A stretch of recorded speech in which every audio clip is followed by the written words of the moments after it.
Kita rasanya selalu dah minta ampun dengan Allah. Kita istighfar, semayang taubat, qiyamulan. Ni orang duduk di Mekah ni, kita hantar semua doa, suruh tolong doa. Tolonglah doa gini-gini macam-macam. Apakah tanda-tanda yang menunjukkan bahawa Allah sudah pun mengampunkan kita? Apakah indikator yang kita boleh tahu, oh aku ni Allah ampunlah aku ni sikit sebanyak. Apa tanda-tanda ni? Ada satu riwayat daripada Umar Al-Khattab.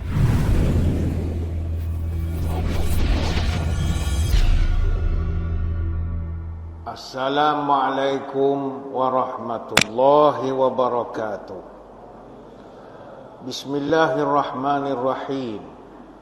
Alhamdulillahi hamdan katsiran tayyiban mubarakan fihi kama yanbaghi li jalali wajhikal karim wa li 'azimi sultanik. Allahumma salli ala sayyidina Muhammadin abdika wa rasulika nabiyil ummi wa ala alihi wa sahbihi wa sallim.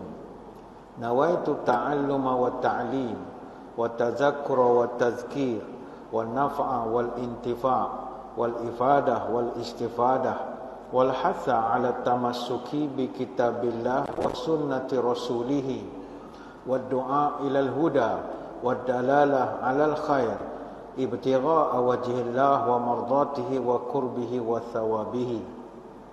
Allahumma anta a'lamu bi min nafsi wa ana a'lamu bi nafsi minan nas. Allahumma la tu'akhizni bima yaqulun waghfir li ma la ya'lamun waj'alni khairan mimma yazunnun. Terima kasih yang berusaha tuan pengacara majlis, yang saya hormati para pegawai, ahli-ahli jawatan kuasa dan sukarelawan Masjid Tengku Mizan Zainal Abidin Kerteh. Seterusnya tuan-tuan guru, para alim ulama, para habaib, muslimin muslimat, hadirin hadirat, tuan-tuan puan-puan, moga sekaliannya sejahtera dalam limpahan rahmah dan barakah.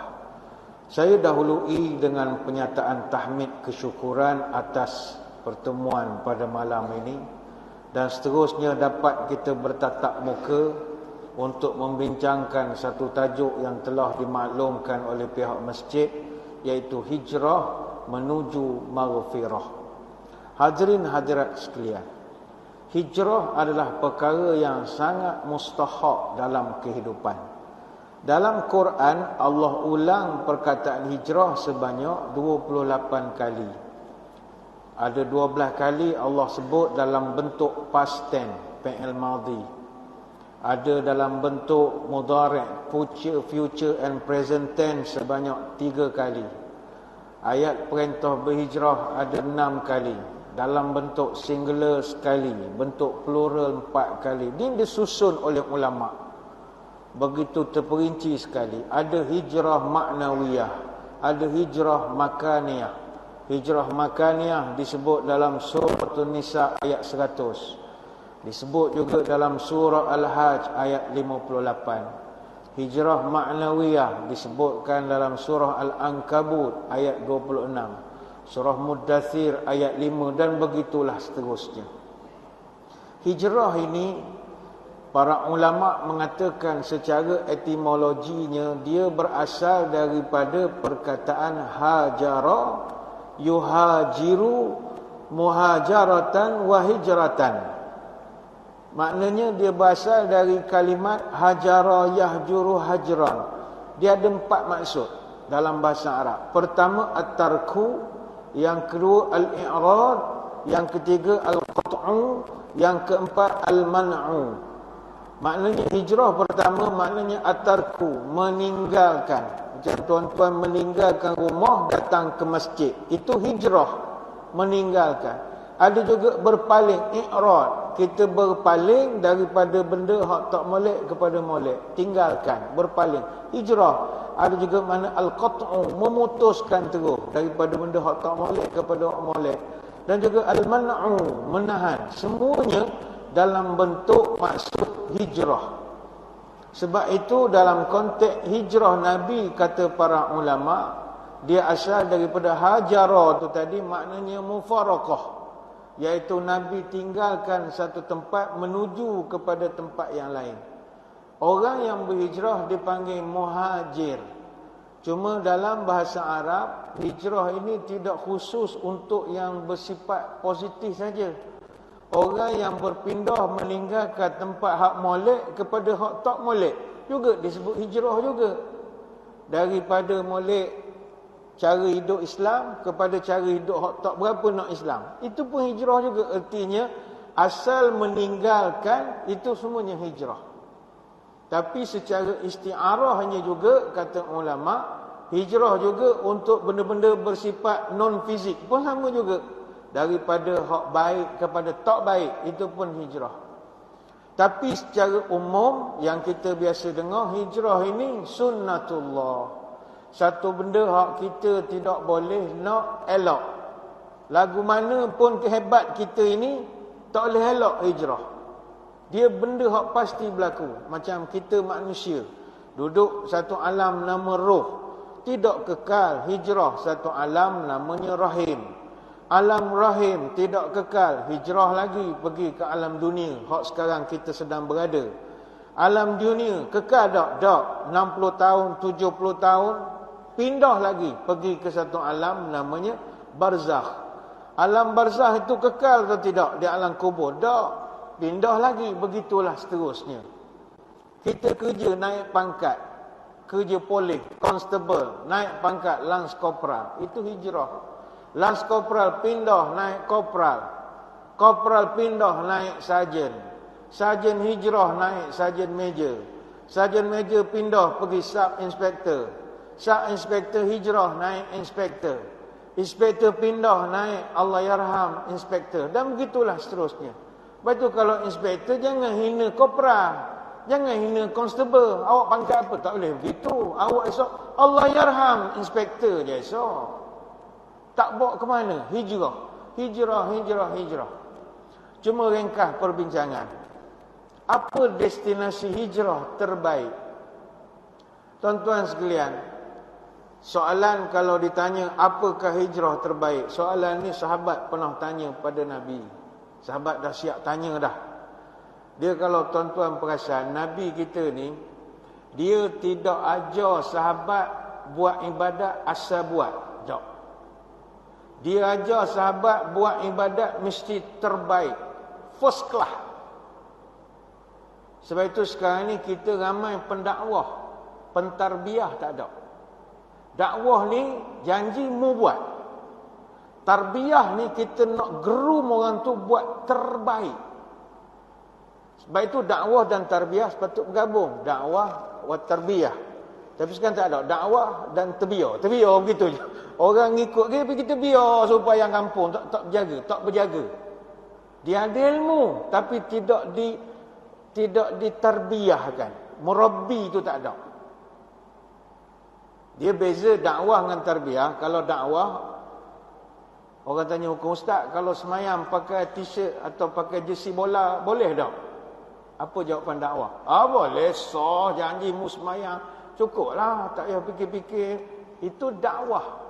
Tapi kalau tarbiyah, semayang pakai jersey bola, okey. Tapi yang terbaik, pakai gini, gini, gini, gini. Tarbiyah.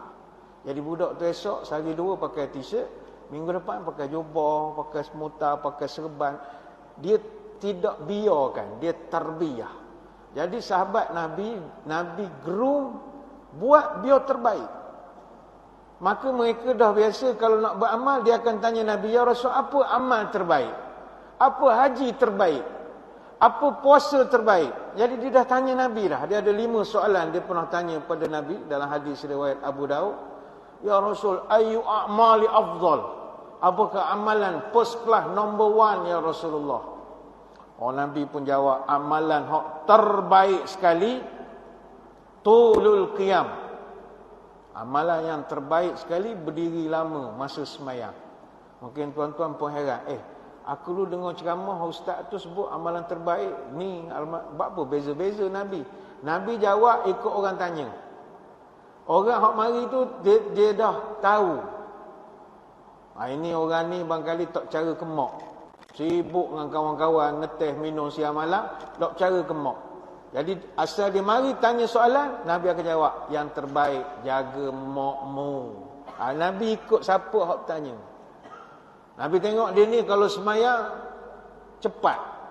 Allahu Akbar. Rukuk dah.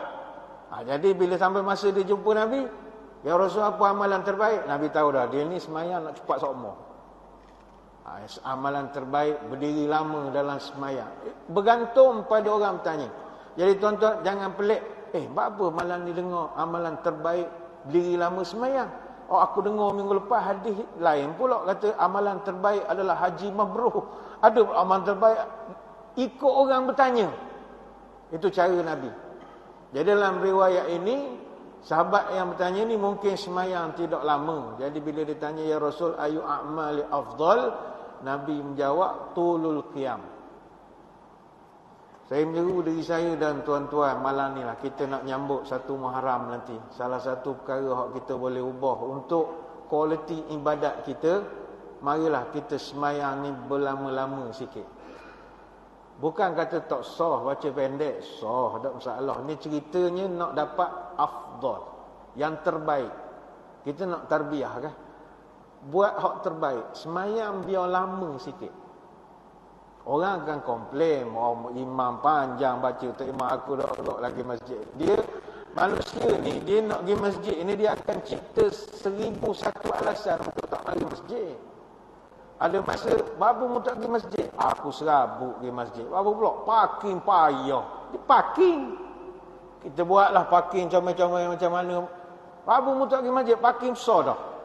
Aku tak boleh pergi dengan Tok Imam. Baca panjang doa. Dia panjang salah Tok Imam. Katalah Tok Imam tu memang jenis baca 3 kol. Tak mari juga. Apa mu tak lagi? Dok sedap langsung PA system. Bergema, berdaun punya. Pening kepala aku. Salah PA system juga.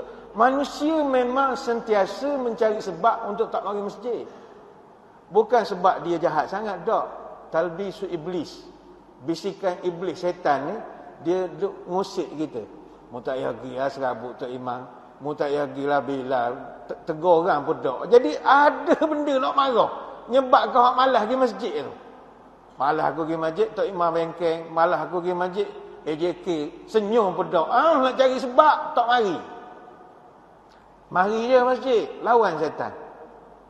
Afdal semayang berdiri lama. Tapi jangan tidaklah satu rakaat pertama tu surah Yasin. Tak. Kalau berdasarkan hadis-hadis sahih, kata para ulama, mereka buat kajian berdasarkan hadis. Nabi tara mana panjang semayang? Dalam kajian para ulama, contohnya semayang subuh. Ada satu riwayat daripada Amr bin Harith radhiyallahu anhu, sami'tu Nabi sallallahu alaihi wasallam yaqra'u fil fajri idza syamsu kuwirat. Aku selalu mendengar Nabi masa semayang subuh, dia suka baca iza syamsu kuwirat, surah At-Takwir. Ni hadis riwayat Imam An-Nasa'i. Surah At-Takwir ni juzuk 30. Berapa ayat? 29 ayat. Maknanya tidak kurang daripada itu. Kalau terlalu pendek, dia jadi tak terbaiklah, afdal tu. Bukan kata tak sah. Barangkali kita kalau subuh awal serupa sekarang, tak ada masalah baca panjang. Tapi kalau subuh pukul 6, tak ada nak baca panjang. Van sekolah mari dah, peng-peng anak tak siap lagi, macam-macam. Dalam hadis Bukhari Muslim disebutkan, Nabi biasa dalam sembahyang subuh baca surah Al-Waqi'ah. Waqi'ah 96 ayat. Ada masa baca surah Al-Mu'minun 118 ayat. Ada masa baca surah At-Tur, ini 49 ayat. Ada masa baca surah Ar-Rum 60 ayat. Dan ada masa penuh Nabi kata sahabat baca surah Yasin 2 rakaat 83 ayat, 40-40. Dan Nabi paling suka baca surah As-Saffat 182 ayat. Walaupun surah As-Saffat 182 ayat, para sahabat merasakan bacaan tu macam kita dengar watini wa zaitun, bagi mereka dah biasa sangat. Itu sembahyang subuh. Lepas tu Tok Imam jangan pendek sangat sembahyang subuh, panjanglah sikit. Panjang sikit. Sembahyang zuhur, kita biasa sembahyang zuhur pendek-pendek. Macam mana sembahyang zuhur Nabi? Kata Abu Sa'id Al-Khudri radhiyallahu anhu, dia bercerita pengalaman dia. Laqad kanat salatu zuhri tuqam. Satu kali itu semayang zuhur, Bilal dah qamat. Allahu akbar, Allahu akbar. Dah qamat. Tiba-tiba fayadhhabu zahibu ilal baqi'. Ada seorang pada jemaah, dia keluar saf. Dah qamat, dia keluar saf, dia pergi ke Baqi'. Tuan-tuan hak ziarah Madinah boleh bayang Masjid Nabawi dengan Baqi'. Masjid Nabawi hak Kubur Hijrah tu hak asal lah dekat makam dia tu. Jadi Baqi' ni tidaklah jauh sangat dengan kawasan itu. Sahabat ni pergi ke Baqi'. Apa tujuannya? Fayaqdi hajatahu. Rupanya dia buang air kecil. Zaman Nabi tandas tak ada. Jadi nak buang air kecil di satu tempat lain. Jadi jemaah ni, sahabat ni keluar saf pergi ke Baqi' buang air. Summa yatawadda. Selepas dia selesai buang air, dia pergi ambil wudu. Summa ya'ti, kemudian dia datang semula ke Masjid Nabawi, wa Rasulillahi fi raka'atil ula mimma yutawwiluha. Ketika lelaki ni sampai ke masjid nak join semayang dengan Nabi, Nabi masih di rakaat pertama. Tuan-tuan bayangkan daripada Kubur Hijrah pergi ke Baqi', buang air, ambil wudu, datang semula masjid, Nabi masih rakaat pertama. Apa sebab? Bacaan Nabi agak panjang. Tidaklah panjang macam subuh. Biasanya kata para sahabat, Nabi baca surah At-Tariq 17 ayat. Ada masa baca surah Al-Buruj 22 ayat. Dan ada masa membaca surah Tulail 21 ayat. Artinya agak panjang. Afdalul a'mal tulul qiyam. Berdiri lama dalam semayang. Sama juga maghrib. Biasa amalan kita di Masjid Surau, bacaan maghrib agak pendek. Tapi bagaimana bacaan Nabi? Kata Jubair bin Mut'am radhiyallahu anhu, sami'tun Nabi yaqra'u fil maghrib bit-tur. Aku pernah dengar Nabi semayang maghrib baca surah At-Tur. Surah At-Tur ni juzuk ke-27. Dia ada 49 ayat. Semayang maghrib. Dan Nabi suka kalau maghrib membaca Tiwalul Mufassal. Kalau orang ngaji Quran, orang belajar, Tiwalul Mufassal ni mufassal yang panjang-panjang. Bermula dari surah Qaf sampai surah An-Naba. Ni favorite Nabi. Kalau maghrib biasa Nabi baca surah Tur 49 ayat. Ada masa surah Muhammad 38 ayat. Ada masa surah Al-Mursalat 50 ayat. Ada masa surah Al-Anfal 75 ayat. Ada masa surah Al-A'raf, ni paling panjang, 206 ayat. Tapi sekali lagi, saya tidak kata lepas ni masjid mesti baca panjang. Tak, sebab kita kena meraihkan jemaah kita juga. Jemaah kita tidak semuanya kuat serupa kita. Ada hak sakit lutut, ada hak macam-macam penyakit, ada hak parking koksi-koksi nak kena saman, debar. Jadi kita kena mikir juga, timbang-timbang jemaah kita, takut campur dengan manja. Mereka jemaah yang tak boleh ni, tuan-tuan baca panjang-panjang tak ada. Dia jekah kita. Dia sergah dari belakang, bahaya. Jadi sahabat tanyalah Nabi, ya Rasul, ayu a'malil afdal, apakah amalan terbaik, apakah haji terbaik. Ni panjanglah, nanti kan kita tak sampai cerita hijrah. Sampailah soalan sahabat bertanya, ya Rasul, ayu hijrati afdal, apakah hijrah yang terbaik sekali? Nabi pun menjawab, antahjura ma kariha rabbuka. Hijrah yang terbaik adalah mu tinggalkan apa sahaja yang Allah tak suka. Kalau Allah tak suka A, mu tinggalkan A. Allah tak suka benda B, tinggalkan B. Dalam hadis lain, wal muhajiru man hajara ma nahallahu anhu. Orang hijrah yang sebenar adalah orang hak tinggalkan benda-benda yang Allah larang dia ikut. Ini hak terbaik.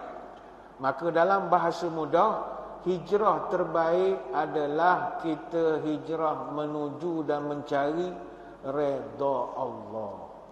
Cari keampunan Allah. Sebab itu dalam Quran ada satu ayat disebutkan tentang orang yang hijrah kerana nak mencari redha dan keampunan Allah. Wa minan nasi may yashri nafsahu ibtigha'a mardatillah wallahu raufum bil ibad. Surah Al-Baqarah ayat 207. Dan ada di antara manusia yang mengorbankan dirinya untuk mencapai redha dan keampunan Allah.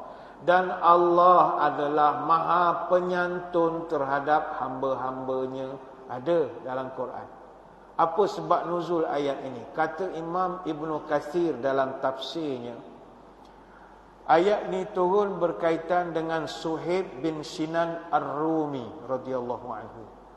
Dia telah rela mengorbankan seluruh yang dia miliki semata-mata nak hijrah ke Madinah Al-Munawwarah. Suhaib masa tu dia dihalang oleh para pemimpin Quraisy untuk berhijrah. Boleh nak hijrah tapi dia kena serahkan seluruh harta dia tanpa tersisa walau seposen. Beri semua. Kalau ada tinggal sikit tahan buat bekal. Tak, serah semua. Rumah, aset, ladang, harta, saham koperasi, saham pelkra, bagi belaka.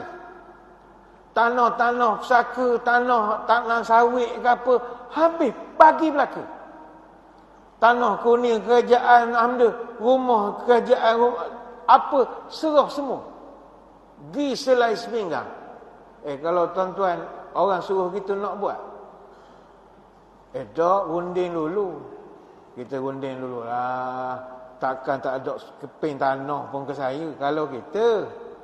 Tapi Suhaib bin Sinan Ar-Rumi tanpa ragu-ragu dia tinggal semua harta dia di Mekah.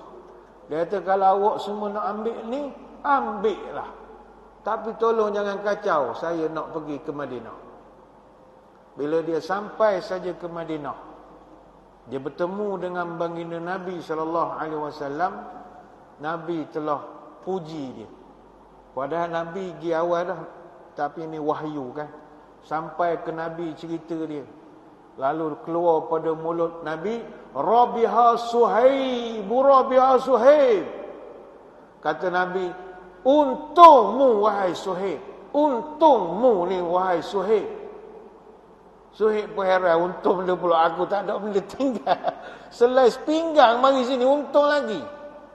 Kata, untungmu wahai Suhaib. Dalam riwayat lain, ada sahabat dengar Nabi sebut, Rabihal bai', Rabihal bai'. Bisnesmu untung. Bisnesmu untung wahai Suhaib. Rupanya di sisi Allah ketika dia menyerahkan semua hartanya itu, seolah-olah itulah pelaburan perniagaan dia. Dan Nabi garanti mu untung. Ini orang yang hijrah nak cari redha Allah, nak cari keampunan Allah. Malam ini saya ingin mengajak hadirin hadirat sekalian. Kita rasanya selalu dah minta ampun dengan Allah. Kita istighfar, semayang taubat, qiyamulan. Ni orang duduk di Mekah ni, kita hantar semua doa, suruh tolong doa. Tolonglah doa gini-gini macam-macam. Apakah tanda-tanda yang menunjukkan bahawa Allah sudah pun mengampunkan kita? Apakah indikator yang kita boleh tahu, oh aku ni Allah ampun dah aku ni sikit sebanyak. Apa tanda-tanda ni? Ada satu riwayat daripada Umar Al-Khattab radhiyallahu anhu. Kata Umar, qadima ala Rasulillah sallallahu alaihi wasallam bisabyin fa idza imra'atun minas sabyi tabtaghi. Kata Umar Al-Khattab, satu ketika ada satu rombongan tawanan perang datang jumpa Nabi. Ni semua prisoner of war, tahanan perang. Di tengah-tengah tawanan-tawanan perang itu ada seorang perempuan tawanan perang, menangis mencari mana anak dia. Baru lepas perang apa semua ni, cari anak. Idza wajadat sabiyan fi sabyin akhadhathu fa alsaqathu bi batniha wa arda'athu. Ketika dia cari mana anak dia, kata Umar, tiba-tiba rezeki dia jumpa anak dia. Bila dia jumpa anak dia, dia pun peluk anak dia kuat-kuat. Ialah mak terpisah dengan anak dan rasanya memang tak jumpa dah anak dia. Tiba-tiba rezeki berkat doa, jumpa balik. Maka fa'al saqathu, dia pun peluk anaknya, ciumlah sepuas-puas hati. Gerak sangat. Syukur nikmat. Wa arda'athu, dia berilah susu ke anak dia walaupun dia pun tak ada tidak susu, dah jadi tawanan apa semua. Faqala lana Rasulullah, maka kata Umar, kami yang menyaksikan peristiwa itu semua mengambil iktibar. Tiba-tiba Nabi pun menegur kami. Atarawna hadhil mar'atu tarihatan waladaha finnar. Nabi pun tegur, aku nak tanya mu, agak-agak kamu semualah, tegamak tak mak ni, hak mak ni tadi, tegamak tak dia lempar anak dia dalam api? Aku nak tanya kamu. Qulna la wallahi ya Rasul wa hiya taqdiru ala an la tarhahu. Kami jawab, impossible ya Rasulullah. Tuan tengok tadi dia jumpa anaknya, dia cium depan belakang, kepala, telinga, sayang sangat ke anak dia. Takkan mungkin dia sanggup lempar anak dia tu dalam neraka. Faqala Rasulullah sallallahu alaihi wasallam, Allahu arhamu bi'ibadihi min hadhihi biwaladiha. Maka kata Nabi, Allah lebih sayang kepada hambanya lebih daripada mak itu tadi sayang pada anaknya. Hadis Bukhari dan Muslim. Tuan-tuan ingat, Allah nak ke campak kita dalam neraka sebenarnya. Sebagaimana mak tu tadi, takkan mungkin dia campak anak dia dalam api. Nabi sebut Allah sayang kita lebih pada mak tu tadi sayang pada anak dia. Sebab itu Allah Ta'ala suruh perintah kita cari dia, kejar dia, berlari, dapatkan keampunan pada dia. Sebab aku ni tak sanggup nak campak mu dalam neraka, mu degil. Tapi aku, kalau mu kejar aku lebih cepat lari pada mu. Sebab itu Allah dalam banyak ayat suruh kita lari, kejar dia. Fafirru ilallahi inni lakum minhu nadhirum mubin. Bersegeralah berlari kepada aku. Aku telah menghantar seorang Rasul memberi peringatan yang nyata kepada kamu. Surah Az-Zariyat ayat 50. Lari cepat, lari, kejar aku ni, kejar aku ni. Dapatkan keampunan pada aku. Jangan belengah-lengah lagi. Jangan jalan terhegeh-hegeh. Berlari cepat. Aku tak tergamak nak campak mu dalam api. Api mu lembab sangat. Slow sangat. Jom kita lari cepat minta keampunan. Tanda-tandanya kata ulama, orang yang telah pun menggapai maghfirah daripada Allah. Pertama sekali adalah kita ini dicintai oleh penduduk bumi. Tuan-tuan, kalau start keluar rumah, pergi bandar, balik sepanjang jalan, ludah dia orang, maki dia orang, kutuk dia orang, something wrong. Orang hak Allah sayang, tanda paling awal, makhluk sayang. Tuan-tuan kalau pergi kedai, kucing lalu nampak tuan-tuan U-turn kucing, takut tengok kita. Something wrong. Patut kalau kita ni orang penyayang, tengah makan kucing mari, dia tahu ni orang ni aku boleh minta dia, kalau orang lain kena pekong dengan kasut dah ni. Kita dikasihi oleh makhluk. Kata Abu Hurairah, innallaha idza ahabba 'abdan da'a Jibril faqala inni uhibbu fulanan fa uhibbahu qal fayuhibbuhu Jibril summa yunadi fis sama'i fayaqul innallaha yuhibbu fulanan fa uhibbuhu fayuhibbuhu ahlus sama. Qal thumma yudha'u lahul qabulu fil ardi. Nabi pernah bercerita, kata Abu Hurairah, apabila Allah cinta kepada seorang hamba, Allah akan titahkan kepada Jibril, "Hei Jibril, aku sayang Mamat ni, aku sayang dia. Mu kena sayang dia." Maka Jibril pun menjawab, "Mereh boh, aku cinta juga kepada orang ini." Lalu Jibril, sebab dia ketua kepada hak lain, dia seru pula kepada seluruh penduduk langit, "Wahai penduduk langit, Allah cinta kepada Mamat ni, mu semua kena cinta kepada dia." Maka seluruh penduduk langit, yuhibbuhu ahlus sama, semua penduduk langit cinta kepada dia. Kemudian summa yudha'ul qabulul fil ardi, maka orang ni akhirnya menjadi orang yang diterima dan dicintai di muka bumi. Hadis riwayat Imam Bukhari. Baik tu orang, kalau dia ni ramai orang sayang, ramai orang suka dia, orang hormat dia, itu sudah petanda awal dapat kasih sayang dan pengampunan Allah. Tanda awal. Maka mari kita hak memasuki hijrah nanti, taklah nak tunggu hijrah, takut mati pula. Lepas ni terus je lah. Nombor 1, jadilah orang hak berperangai molek. Bintang timur, cuaca baik, cahaya sampai ke hutan seberang. Mulut manis, hati baik. Mana pergi, disayang orang. Mulut manis, hati kena baik.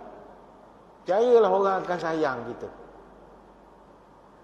Orang yang disayangi orang, itu tanda Allah juga sayang pada dia. Tapi kalau orang tu satu Malaysia menyampah ke dia, tidak mustahil Allah pun menyampah ke dia. Tidak mustahil. Maka tertolaklah mana-mana orang hak selalu berkata, "Saya tak kira lah orang tak suka saya satu dunia pun, yang penting Allah sayang saya." Mu tahu mana? Nabi sebut orang tu kalau Allah sayang, satu dunia sayang pada dia. Satu dunia sayang pada dia. Yang ini yang pertama, jadilah orang akhlak molek, insya-Allah Allah akan sayang kita, ampunkan kita. Yang kedua, tanda kita ni diredai Allah, disayangi Allah, dapat pengampunan daripada Allah. Yang kedua, kata ulama, orang ini sentiasa diberikan peluang untuk memahami agama lebih mendalam. Bukan sekadar belajar agama, mengamalkan agama. Kalau sekadar belajar tapi tak dapat amal, tak ada mana pokok tak berbuah. Dalam satu hadis Nabi menyebut, "Innallaha azza wa jalla yu'ti dunya man yuhibbu wa man la yuhibbu wa la yu'ti ad-din illa liman ahabba. Faman a'tahu Allahu ad-din faqad ahabbahu." Sesungguhnya Allah berikan dunia ini kepada orang yang dia cinta dan juga kepada orang yang dia tak suka. Mana orang tak sembahyang pun Tuhan beri juga. Itu jangan pelik. Kadang kita kita hari-hari pergi masjid naik motor je. Mana nak beli kereta besar tak mampu. Dah naik motor, rosak semua pula tu motor, poncik macam-macam. Orang ni pergi masjid bedak, kereta besar, berjalan macam-macam. Kita pula heran. Jangan pelik. Allah Ta'ala berikan dunia ni man yuhibbu wa man la yuhibbu, pada orang yang dia cinta dan orang yang dia tak suka. Baik tu orang bukan Islam pun dia beri. Ini sifat adil Allah. Kalau Allah ni nak berkira, air segelas pun dia tak beri pada orang kafir, orang yang tidak sembah dia. Tapi itu bukan cara dia. Allah tetap beri. Man jadda wajada, mu mu dapat. Mu orang Islam bangun pukul 10 tiap-tiap hari, aku tak beri kaya, mu malah. Dia atas usaha. Wala yu'tid din illa liman ahabba. Tetapi kata Nabi, Allah hanya berikan ilmu agama ini hanya pada orang yang dia suka je. Orang yang dia tak suka takkan dapat. Maka Nabi tegaskan, faman a'tahu Allahu din faqad ahabbahu. Siapa yang Allah berikan kepada dia pemahaman agama, itu tanda Allah suka pada dia. Hadis riwayat Imam Ahmad. Alhamdulillah, ada orang dia ni tidaklah ustaz, baru nak start je. Baru-baru kena sejadah, baru kena simpan janggut, baru kena tengok-tengok YouTube ceramah. Tapi alhamdulillah, sejak dia sikit-sikit gaul ni apa semua ni, dah macam ustaz jugalah. Cakap pun anak entah. Jangan main-main anak nak beli mentabak entah, nak mentabak apa? Tak ada dah, mu aku ada dah. Perubahan tu ada. Itu tanda-tanda awal. Tapi bukanlah mana cakap ayu tak masuk surga, masuk belaka. Nak pergi murtabak, ayu nak murtabak apa? Boleh, tak ada masalah. Anak ke mu aku serupa je belaka. Akhlak tu mustahak. Tapi itu tanda awal. Tahniahlah kepada tuan-tuan puan-puan yang kadang saya kagum. Sekarang ni orang-orang belajar agama ni, kita rasa respect lah. Kami hak dah belajar agama ni pun kalah dengan orang-orang pencen kadang-kadang. Luar biasa sekali. Saya ramai jumpa orang pencen. Bila tanya, Haji, pas pencen so apa cadangan? Dulu-dulu lah orang pencen ni, dia cita-citanya tak jauh. Buat kebun, bakar daun, petang-petang. Itu je lah. Tengok cucu. Tak berapa luas generasi dulu. Tapi kalau generasi sekarang, tuan-tuan borak dengan dia orang. Nak pencen ni, orang dia educated sikit kan. Tuan Haji, pencen saya nak apa? Saya ingat saya nak pergi Yaman lah, Ustaz. Nak pergi Yaman. Nak buat boleh pergi Yaman. Saya ingat nak belajar agama Yaman. Bayang dia nak sanggup dah pencen duduk Yaman. Duduk setahun dua, balik semula Malaysia. Pergi pula sebulan dua lagi. Ada hak nak ikut tabligh. Ada, keluar 4 bulan. IPB, India, Pakistan, Bangladesh. Pergi. Luar biasa kita. Tak ada mikir aku nak ikut cara gini. Tapi tak tahu dia jadi nak kepada benda itu. Ada hafal Quran pun ada. Ni kita kagum. Dah pencen hafal Quran. Gitu karau rotok. Dia boleh lagi. Dan sebab bagi dia tahu dah tak dan nak hafal 30 juzuk. Tapi biarlah mati dalam keadaan tengah usaha nak hafal. Tu Allah mulia sungguhlah dengar. Saya pernah jumpa satu orang makcik, orang pencen. Tiap-tiap pagi dia balik masjid, dia tengok TV. Tanyalah ustaz apa semua, channel yang ada dalam TV tu, Assalamualaikum. Dia buat satu buku nota, ambil nota. Hak ustaz duk beletir dalam TV. Ada orang hak jot down, dia ambil notes. Luar biasa. Saya ingat ustaz hak cakap pun tak ada nota. Kalau tanya semua, ustaz ngajar pagi kemarin, ustaz cerita apa? Aku tak ingat lah. Wahyu dia kata mana ingatnya. Tapi ada orang, saya pernah jumpa orang, dia tunjuk buku, dia kata ustaz ni buku TV Al-Hijrah rancangan sekian-sekian. Saya dapat satu buku. Kita kagum betul. Jadi kepada muslimin muslimat ni, orang muda ceritalah, ini saya cerita orang pencen. Kita orang muda ada kudrat. Kita pula tak ada masalah. Dia orang ada masalah prostat, sakit itu ini. Dan lagi ngaji, hak tu kita tabik spring semua. Baik itu, teruskanlah mengaji. Itu tanda Allah ampunkan, sayang, redha pada kita. Imam Al-Bukhari dalam kitab sahih dia diriwayatkan satu hadis yang mengesahkan tentang perjuangan Abu Hurairah radhiyallahu anhu dalam menuntut ilmu. Dalam riwayat itu menyebut, inna ikhwanana minal muhajirin kana yashghuluhum as-safqu bil aswaq wa inna ikhwanana minal ansar kana yashghuluhum al-amalu fi amwalihim. Nabi pernah cerita, kata Nabi menyebut, ketahuilah bahawa sahabat aku ni muhajirin dengan ansar, dua-dua ni beza, kata Nabi. Muhajirin ini dia sibuk dengan yashghuluhum as-safqu bil aswaq.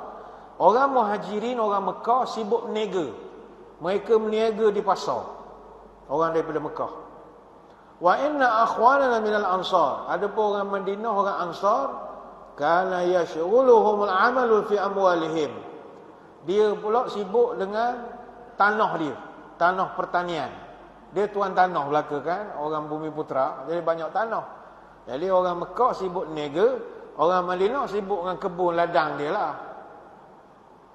Wa inna Abu Hurairah kana yalzamu Rasulullah bi syab'i batnih. Tapi kata sahabat, Abu Hurairah ni, dia ni orang miskin. Kana yalzimu Rasulullah, dia hak paling kerap menyertai majlis Nabi. Wa yahduru ma la yahdurun, dia hadir majlis bersama Nabi ketika orang lain sibuk niaga, sibuk pergi ke kebun. Dia free semua. Mana kuliah duha dia ada. Time kuliah duha orang bekerja, tapi dia join lah dengan muslimat. Dia tak kerja, dia join dengan Nabi. Wa yahfazu ma la yahfazun, dan dia hafal banyak hadis yang orang lain tak dengar. Berapa banyak hadis yang dihafal, tuan-tuan sekalian? Hadis yang dihafal oleh Abu Hurairah ni antara hak paling banyak sekali. Kalau tuan-tuan mengaji hadis, kalau 10 hadis tuan-tuan dengar dari penceramah, 9 tu daripada Abu Hurairah. Hadis pada Abu Hurairah, hadis Abu Hurairah. Itu pun kata ulama hadis, ada lagi hadis hak dia tidak war-warkan kepada orang. Ada hak dia simpan. Kata Abu Hurairah, hafiztu min Rasulillah wi'aini. Aku ni hafal daripada Nabi berguni-guni, ada 2 guni besar. Hadis ni kata dia. Fa amma ahaduhuma fabasastuhu wa amma al-akharu falau basastuhu khuti'a hadza bul'um. Satu guni ni aku sebarkan hadis. Tapi ada satu guni lagi aku taruh, aku simpan. Orang tanya, "Buat apa mu tak sebarkan?" "Kalau aku sebar hadis hak dalam guni ni, putus leher aku." Kata dia. Aku kena sembelih. Ulama bahaskan riwayat ini. Mengapa dia rahsiakan sangat? Sebab sebahagian para sahabat ni Nabi beri hadis tengok pengkhususan dia. Maknanya ada benda hak Nabi cerita, mu tak boleh cerita ke orang. Contohnya Huzaifah Al-Yamani. Dia sendiri dikhabarkan kepada dia oleh Nabi senarai nama orang munafik Madinah. Ada tak dia sebarkan pada kita? Tak ada. Dia tak sebar. Kalau ikutkan dari segi kejujuran ilmu, dia kena sebar. Tapi itu kan nama senarai munafik. Kalau dia sebar, putus jugalah leher dia. Mana dia ada benda, dia cerita, ada benda hak tak. Tapi kebanyakan perkara-perkara yang Abu Hurairah tidak sebarkan ini tidak ada hubung kait dengan hukum hakam. Hadis-hadis yang tidak disebarkan oleh Abu Hurairah ini adalah tentang pengkhabaran fitnah. Dia tidak ceritalah benda fitnah akan berlaku, ataupun nama orang tertentu yang Nabi cerita pada dia personally, atau cerita pemimpin-pemimpin tertentu pada zaman dia, zaman selepasnya dan zaman akan datang. Yang itu dia tidak cerita. Tapi itulah banyaknya hadis Abu Hurairah. Kalau hadis the prophecy of the prophet, Nabi ni dia banyak hadis tentang ramalan akan datang. Dunia nak kiamat apa akan berlaku. Itu dia panggil prophecy of the prophet. Nabi ada banyak prophecies dia. Prophecies Nabi sebagai contoh, Nabi pernah cerita secara sekali lalu, Nabi cerita tentang Osman bin Affan dengan Ammar bin Yasir akan mati dibunuh. Tapi riwayat yang sampai cerita selapis je, tidak beri terperinci siapa pembunuh apa semua. Barangkali Nabi cerita detail kepada Abu Hurairah, tapi Abu Hurairah bagi satu lapis saja. Malah jadi fitnah. Nabi pernah bercerita orang Islam akan memasuki Syria, Lebanon, Jordan, Palestin, Iraq. Nabi pernah cerita. Dan mungkin Nabi cerita terperinci pada Abu Hurairah. Supaya Abu Hurairah bagi selapis saja. Mungkin disebut siapa sahabat yang mati dalam perang itu, ini putus tangan apa. Barangkali Nabi cerita, Nabi tahu. Allah ceritakan pada dia. Tapi Abu Hurairah tak cerita semualah awak dia dengar. Termasuklah Nabi pernah bercerita tentang Islam akan membuka Konstantinopel. Itu kan hadis profesis. La tuftahannal Konstantiniyatu fala ni'mal amiru amiruha wala ni'mal jaishu dzalikal jaish. Akan terbukalah pintu Konstantinopel. Pemimpinnya yang penakluknya adalah jeneral yang terbaik, askarnya adalah askar terbaik. Tapi Abu Hurairah tak cerita ataupun perawi tak cerita bila berlaku. Pada cerita tu berlaku 800 tahun kemudian. Sebab kalau cerita 800 tahun baru berlaku, nescaya tak ada orang pergi perang. Ali tak pergi, Muawiyah tak pergi, kata tak pergilah, lambat lagi. Lambat lagi. Muhammad ni tak lahir lagi, Muhammad Al-Fatih tak lahir. Jadi dia tak cerita. Jadi teruskanlah perjuangan menuntut ilmu. Saya akan kongsi dengan tuan-tuan beberapa cerita tentang sahabat-sahabat Nabi yang hebat di dalam pemburuan mereka menuntut ilmu. Tapi saya akan ceritakan sekejap lagi lah, saya ingat, kerana kita moleknya beri laluan sebentar kepada azan isyak yang akan berkumandang selepas ini. Jadi kita mohon beri laluan dulu kepada azan. Kita akan sambung lagi selepas ini. Tuan-tuan jangan ke mana-mana. Muslimin muslimat yang dirahmati Allah sekalian, kembali kita menyambung ceramah Hijrah pada malam ini, membawakan topik hijrah menuju maghfirah. Kita mohon keizinan jemaah untuk anjak sedikit saja sembahyang isyak ni untuk nak habiskan ceramah pada malam ini. Tuan-tuan puan-puan sekalian, antara tanda orang dapat keampunan Allah, orang ni hatinya cenderung suka mengaji, belajar, khususnya ilmu-ilmu berkaitan dengan keagamaan. Teruskanlah menuntut ilmu di kalangan tuan-tuan puan-puan sekarang. Luar biasa sekali tahniah kita ucapkan. Orang menuntut ilmu ini tidak ada ruginya. Sebab itu Ibn Abbas, ini untuk orang muda-muda ambil pelajarannya. Ibn Abbas ketika Nabi wafat, umurnya baru 13 tahun. Bayangkan masa Nabi wafat, dia umur tingkatan 1. Tapi hadisnya ada berapa banyak dah dia simpan. Sampai kita hak ngaji hadis selalu jumpa hadis Ibnu Abbas. Sehingga orang sangka Ibnu Abbas ni dah tua. Dah, muda lagi. Nabi wafat, dia baru tingkatan 1. Tapi kata Sayyidina Umar Al-Khattab, seandainya Ibnu Abbas itu umurnya sama dengan kami, nescaya tidak ada seorang pun di antara kami yang mampu menandingi ilmunya walau 1/10. Ilmu Ibnu Abbas begitu tinggi sekali. Apa sebab? Kerana dia ni seorang pemburu ilmu. Dia kalau dengar ada sahabat yang pegang hadis, dia akan pergi jumpa sahabat itu. Pernah sekali dia pergi rumah, orang tu siang, masa tu waktu siang, dia tidur. Ibnu Abbas ni sepupu Nabi, dia tak ketuk pintu. Dia tunggu sampai orang tu bangun. Dekat waktu asar orang tu bangun, buka tengok Ibnu Abbas dah tunggu. Dia kata, awak lama dah sini? Sejak pas Zuhur tadi dah saya duduk sini. Apa tak ketuk pintu? Tak apalah, tidur, malah nak ganggu. Apa hajat sebenarnya? Saya dengar tuan ada pegang hadis satu. Ni nak untuk kongsi lah, boleh kita share. Kata Allah, tak apalah, tak khabar nak hadis.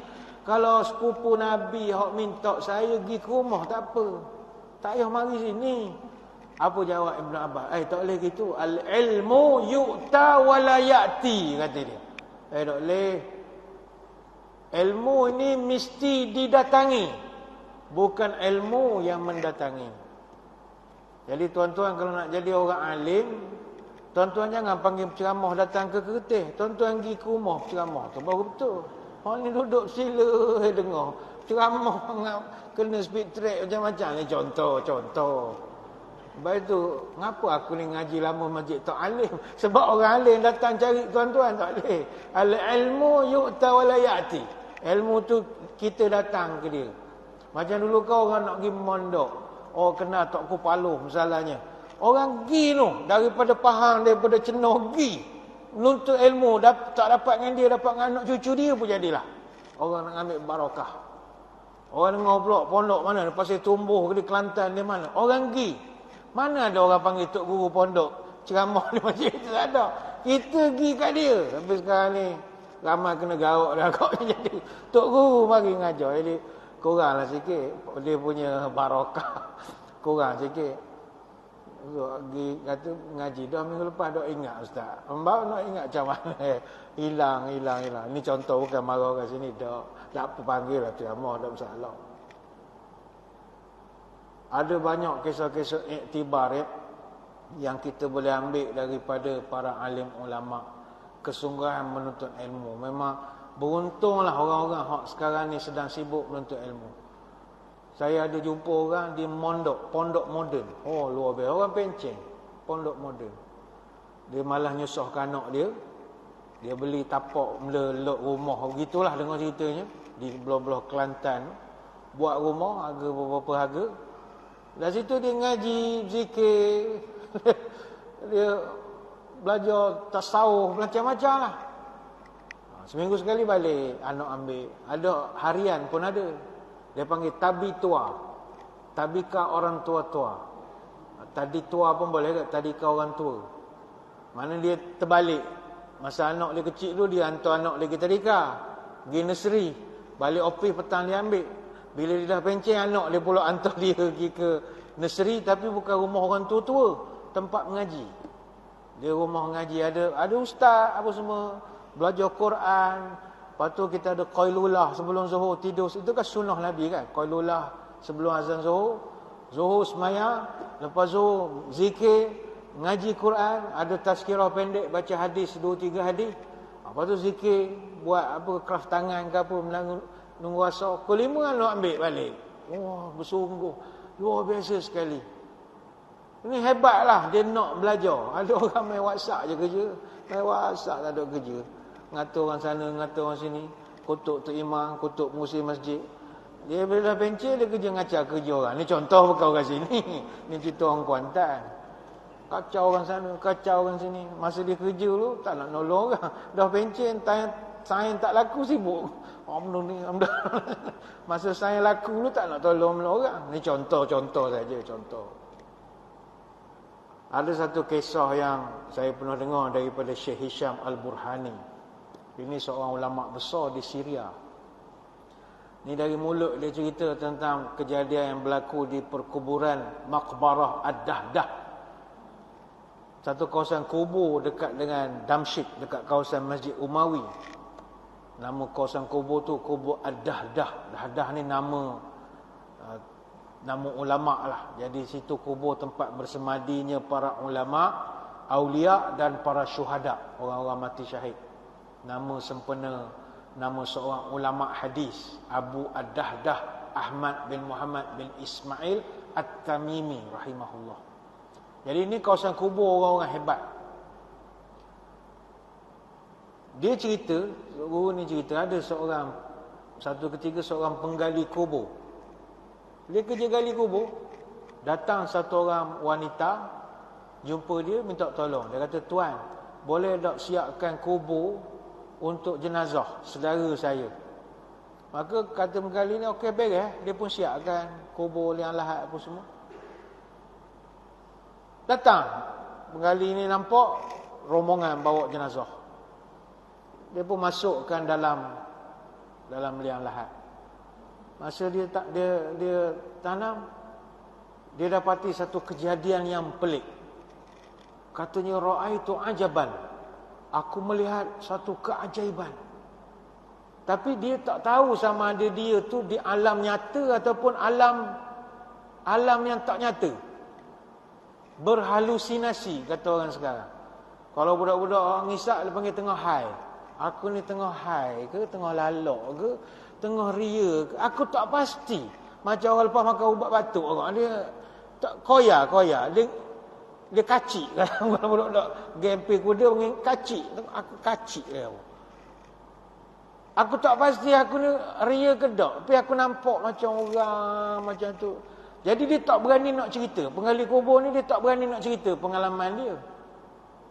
Selang beberapa bulan, datang lagi perempuan yang sama. Dia cerita, "Tuan, boleh tak gali kubur? Ni untuk saudara saya seorang lagi." Baiklah, dia pun gali kubur. Ketika jenazah dimasukkan, Berlaku lagi peristiwa ajaib.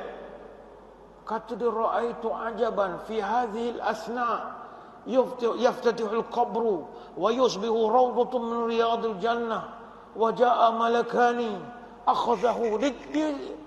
Dia cerita, aku lepas masukkan jenazah ni, aku nampak benda pelik. Aku tengok kubur dia luah, saujana mata memandang.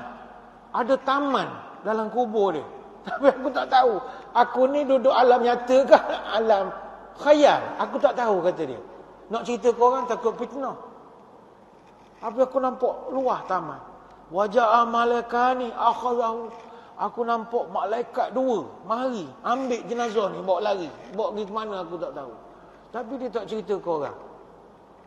Bila dia urus jenazah yang kedua, berlaku lagi benda hak sama. Kali ni dia kata, aku kena tanya juga ke makcik ni, apa sebab jenazah ni pelik? Madza kana ya'mal hadza wa dza. Pakciknya tanya, kok saya nak tanya minta maaf. Hak saya baru ke bumi ni kerja apa sebenarnya? Lepas tu hak sebulan sebelum ni kerja apa sebenarnya? Minta maaf nak tanya sangat. Maka jawab perempuan ini, amal awal fa kana taliban ilmi. Jenazah hak pertama awak tanam dulu tu, dia dulu tu adalah seorang yang sedang menuntut ilmu. Belajar lagi ya. Belajar. Wa kana sani ya'mal tujjar yuqaddimu li akhihi nafqatu talib ilmi. Hak awak bawa ke bumi tadi, abang dia. Yang mana abang dia ni, dia bekerja. Yang mana dia bekerja semata-mata nak menanggung pengajian adik dia. Dia kerja, dapat duit, bagilah untuk keluarga nafkah. Dia bagi pula beasiswa ke adik dia, untuk adik dia belajar. Bila penggali kubur ni dengar cerita ni, sebab depan mata dia, dia tengok mulianya jenazah, nampak gini-gini. Tarakal maqbara wa nazala minha ila jami'at taubah. Maka kata Tok Syekh ni, dia tinggalkan kerja gali kubur, dia pergi ke Masjid Taubah. Ada satu masjid di Syria. Ini masjid bukan kaleng-kaleng lah. Masjid ini Izzuddin Abdul Salam, Sultanul Ulama. Dia pernah jadi khatib di Masjid Jami' Taubah ni. Bukan kecil-kecil masjid lah. Jadi dia pergi ke Masjid Taubah, dia jumpa dengan Tok Imam, dia nak belajar. Dia ni dah berumur dah. Bila dia jumpa dengan Tok Imam pula jadi pelik. Mu ni dah umur 40 tahun lebih ni. Mu nak ngaji apa? Tak kira lah ustaz aku nak ngaji. Kata. Mu nak ngaji pun kena start pada bawah. Bawah lah. Dia start daripada kitab Matan Al-Jurumiyah. Bayang kalau kita ngaji pondok Matan Jurumiyah ni, kitab bahasa Arab ataupun nahwu saraf. Biasanya kitab ni kalau orang pondok dia mengaji peringkat 1 ataupun 2 sanawiyah pondok. Matan Al-Jurumiyah. Lepas tu dia beralih naik pula ke kitab lebih tinggi, kitab Al-Imriti, Kawakib Ad-Duriyah, kitab Mulakhas, Matan Alfiyah. Dia ikut satu-satu. Dia belajar sampailah penggali kubur ini akhirnya dia sendiri menjadi seorang ulama besar. Yang mana dia tekun belajar. Dia menjadi ulama, antara ulama yang masyhur lah di Damsyik ketika itu, yang terkenal namanya Syekh Abdul Rahman Al-Haffar. Haffar ini maknanya penggali. Dia kekalkan namanya Al-Haffar supaya anak cucu dia ingat bahawa Tok Kimu dulu kerja gali kubur ya asal. Jadi keturunan ini ramai jadi ulama sampai sekarang, antaranya Abdul Razak Al-Haffar dan ramai lagi. Tapi punca cerita dia jadi ulama apa sebab? Kerana dia melihat mulianya orang yang mengaji ilmu. Jadi kepada tuan-tuan puan-puan yang dah penceng apa semua, yang sekarang sedang belajar, teruskan. Kita doa kepada Allah dapat keampunan, Allah redha hidup kita dunia akhirat. Itu tanda kedua tu, Allah ampunkan orang itu. Yang ketiga, tanda Allah ampunkan dosa kita, Allah sudi redha kepada kita, Allah penuhi segala permintaan kita. Minta dapat, minta dapat. Maknanya setakat ni doa mustajab. Mustajab. InsyaAllah. Mana kalau pergi bandar misalnya, bandar jam. Nak pergi ke sekarang orang Kuantan selok pergi Lotus. Baru buka di Indrah Mahkota. Orang Kuantan memang selok sikit. Buka baru-baru kedai ni selok semua. Sebulan selok, lepas tu kosong lah. Jadi pergi ramai. Kita pun daripada Kertih pergi jugalah dengar sedap sangat. Pergi parking penuh, orang penuh. Tapi tuan-tuan ni jenis orang Tok Wali agak. Doa mustajab. Ya Allah, bagilah parking kosong si anak aku nak turun jauh. Doa. Molek ada satu orang tolak troli. Nak keluar. Mustajab doa. Bukan sebab tuan-tuan Tok Wali, dah. Sebab Allah redha pada tuan-tuan. Doa mustajab. Orang minta tolong, pakcik sakit perut ni. Kita bukannya tak bomoh apa, bukan ustaz pun. Doa, ya Allah, budak ni perut angin banyak, ya Allah. Molek angin, bukan sebab kita tak bomoh. Allah redha, Allah sayang kita, Allah ampunkan dosa kita. Tanda-tandanya. Kata Abu Hurairah, Nabi pernah menyebut, Inna Allah Ta'ala qala, Man adali waliyan, faqad azantuhu bil harbi. Wa ma taqarraba ilayya 'abdi bi syai'in ahabba ilayya mimma aftaradtuhu alayhi wa la yazalu 'abdi yataqarrabu ilayya bin nawafil hatta uhibbahu.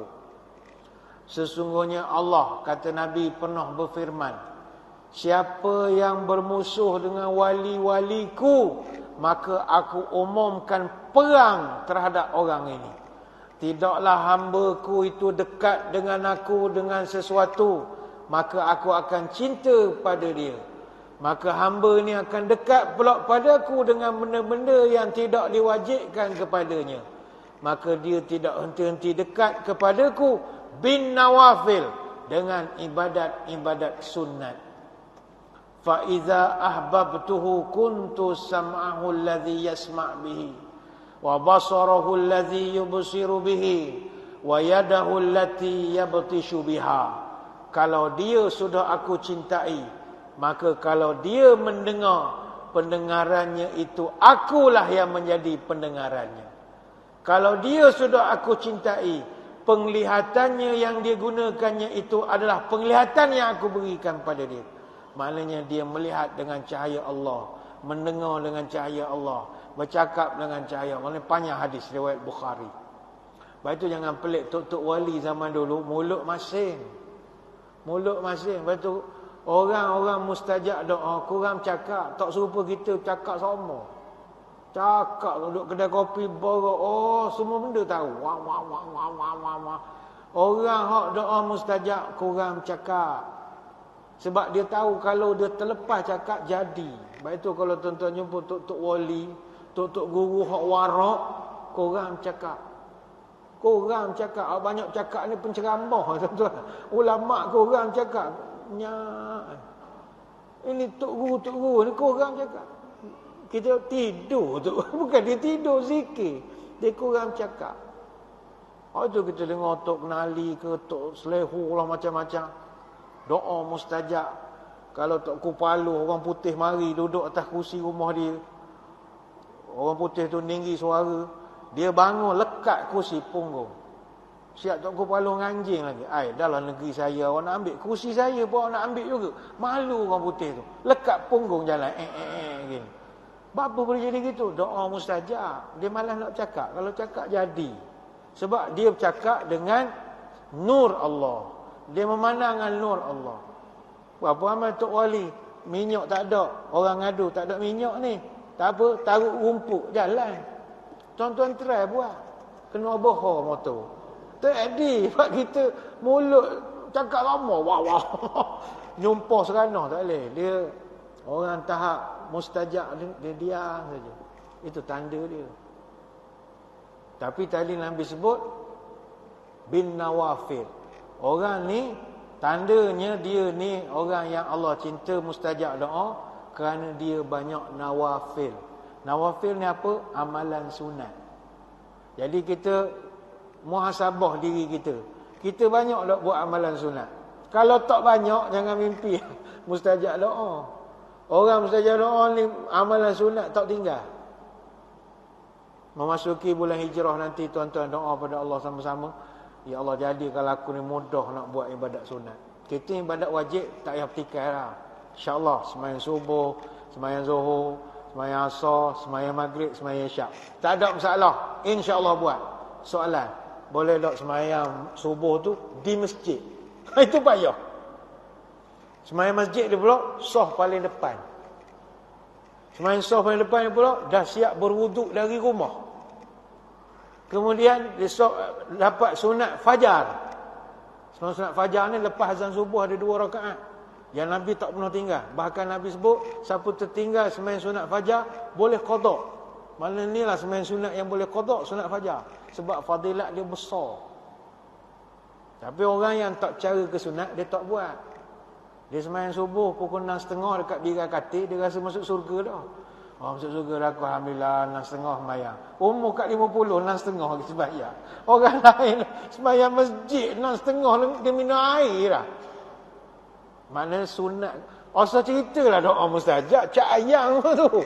Orang nawafil banyak, dia jaga.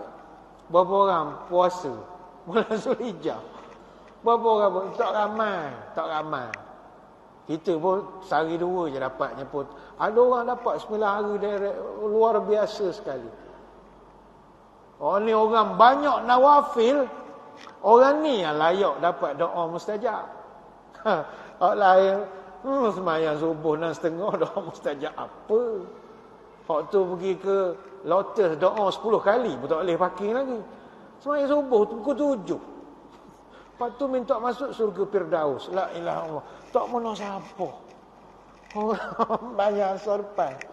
Bukan menafikan sembahyang pukul 7 tu, tak, ni bukan cerita hukum, cerita nawafil. Nawafil amalan sunat. Berapa orang hak lepas sembahyang isyak ni nanti sudi duduk sekejap zikir misalnya, atau baca Quran semuka, ataupun sembahyang sunat ba'diyah. Tak ramai sebab orang merasakan buat wajib mujur. Buat wajib mujur. Sunat ni tahap-tahap tok wali. Sebab itu kalau tuan-tuan tengok baca sejarah kisah wali-wali ni, sebab saya dipahamkan ramai orang sekarang cita-cita jadi tok wali. Tak apa, kita boleh bagi resume, boleh hantar, tapi bukan senang jadi tok wali. Tok wali ni maghrib ke isyak tak bangun dari tikar sejadah. Ini baru tok wali. Lepas pada sembahyang maghrib zikir. Ratus ribu hangit tasbih. Zikir. Orang nak jadi tok wali malas zikir. Tok wali apa? Wali hakim tak layak. Jadi tok wali kena zikir. Allah. Sampai isyak. Wah, luar biasa. Maksud cerita hak tengah malam tu. Pukul 2 pagi bangun zikir lagi. Allah.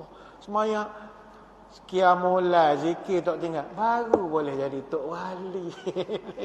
Ini tok wali apa? Jadi kita doa pada Allah, ya Allah, aku ni umur melingkar nak merasa sekali orang yang jaga nawafil, ibadat sunat. Apa lagi ni kita ringkas sajalah ya. Orang yang dapat istighfar, orang yang dapat keampunan daripada Allah adalah dia dibukakan, ni yang terakhir lah, dia dibukakan pintu amal soleh sejurus sebelum meninggal dunia. Oh ni hebat orang ini. Iza aradallahu bi'abdin khairan ista'malahu.